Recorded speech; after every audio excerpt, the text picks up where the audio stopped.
So the recent events with Say No to Rage and the harassment scandal and everything that went on about yesterday or Friday night or so was a jumping off point for some people to come out and, you know, express their stories of what happened.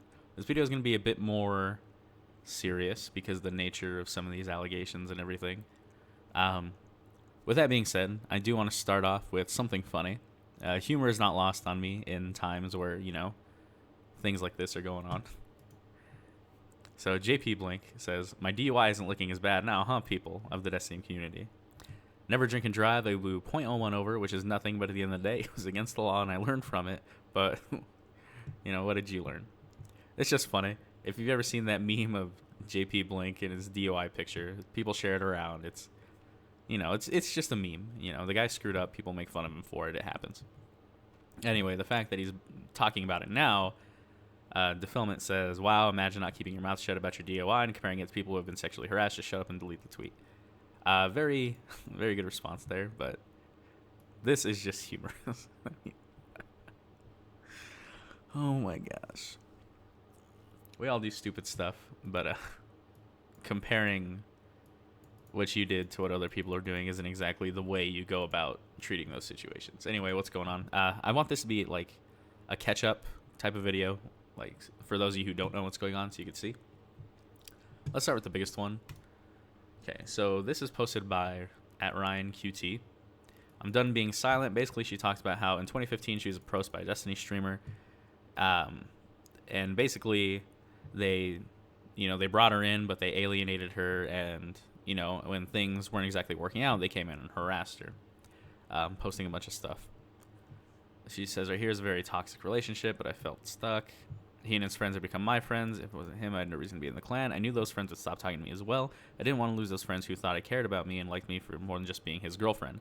Once he broke up with me claiming that he didn't want to do long distance, it was obvious I was right. Most of the clan stopped talking to me, but a few promised to stay friends with me and nothing would change, which were lies.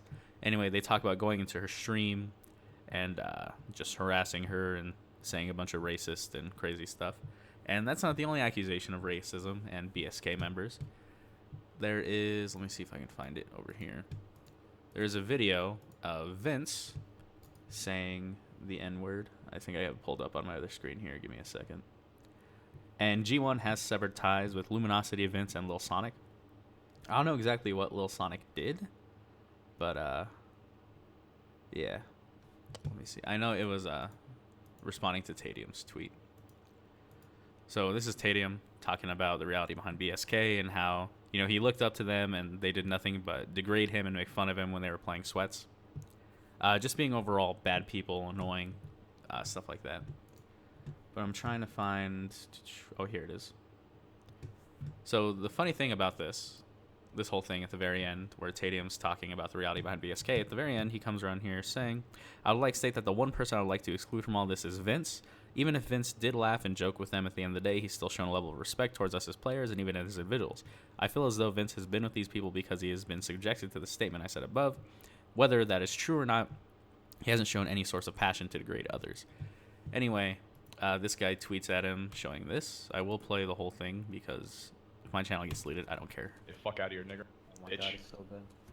Get fuck out of here, nigger. Yeah. So he said that. This is a clip I have seen in the community before. It's, a lot of things float around behind the scenes that nobody talks about because at the time it's not seen as a very big deal. But I think a lot of that's really bringing to light how things really need to be jumped on like right away. So whenever things like this come out, people really should start spreading it. And as the exposing of BSK members go, a lot more tweets like this come out from Glow, the leader of Ravenous. Let's play a game. Someone has been running around DDoSing, being racist little, and spamming Twitch channels with racist and homophobic for years. They hide behind fake accounts. It's tolerated because we're all afraid of the repercussions. Guess who? You're all liking this post because you know exactly who I'm talking about. So I think this goes hand in hand with a post from Ill Strategy, and I actually have it right over here.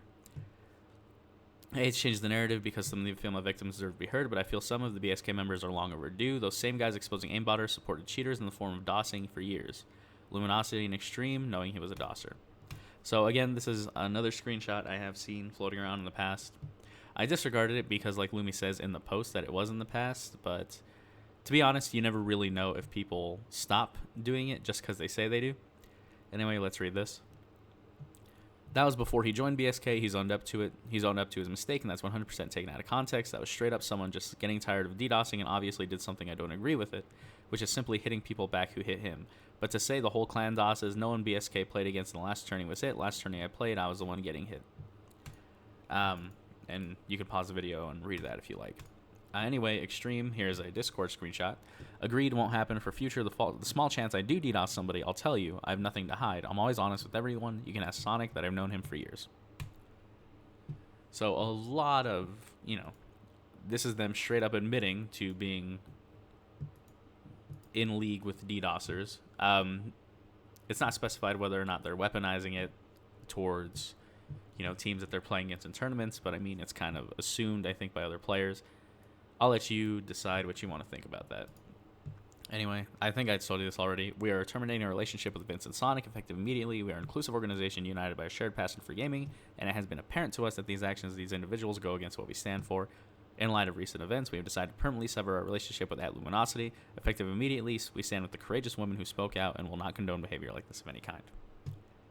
So definitely a lot of crazy stuff coming out right now.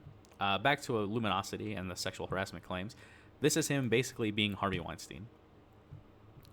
So, how about you send me something and I run trials with you, bribing you, wink face. You could bribe me with something else, TBH, that being pizza. Haha, it's risky, I'm a streamer, gotta be careful. I'm trying to be a casual streamer, so I feel like I have more on the line, TBH. Haha, then you're fine. Don't, but hey, it might be worth your while. How so? I'll help you with your stream.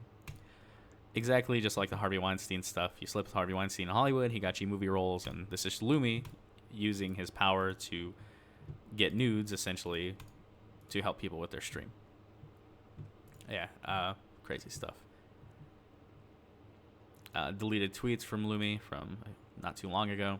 I can't pretend like I know what all these women are going through, so I took a step back just to listen and understand. I've never experienced sexual harassment or being taken advantage of due to my privilege, as I have as a man. Many women are pillars of this community and have helped me get to where I am today and to continue to be the role models in this community. So I'm really thankful for that. We need to continue listening and supporting them. I haven't always been perfect, but I've had some growing up to do in the past few years. I reflect back at some of the things I did when I was younger, and I wish I could take it back. I just try to teach my friends now that what is right from wrong so they don't make the same mistakes I've made. If I've ever wronged anyone, no, I'm deeply sorry, and I hope you feel comfortable enough to reach out. Honestly, that seems pretty measured. I think the only way these tweets could actually really address the issue is if he comes out and says, hey, I did this to this person. This is a public apology.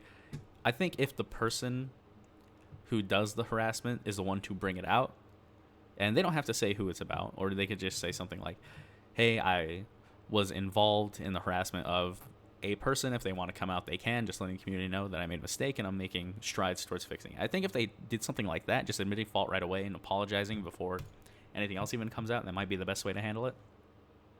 But who knows? Anyway, I think that's everything to cover right now. So just a quick catch-up video for you guys who don't know what's going on. I don't even know what to say. I don't normally make videos like this, but the things are just going on crazy right now. So thank you all for watching. Goodbye.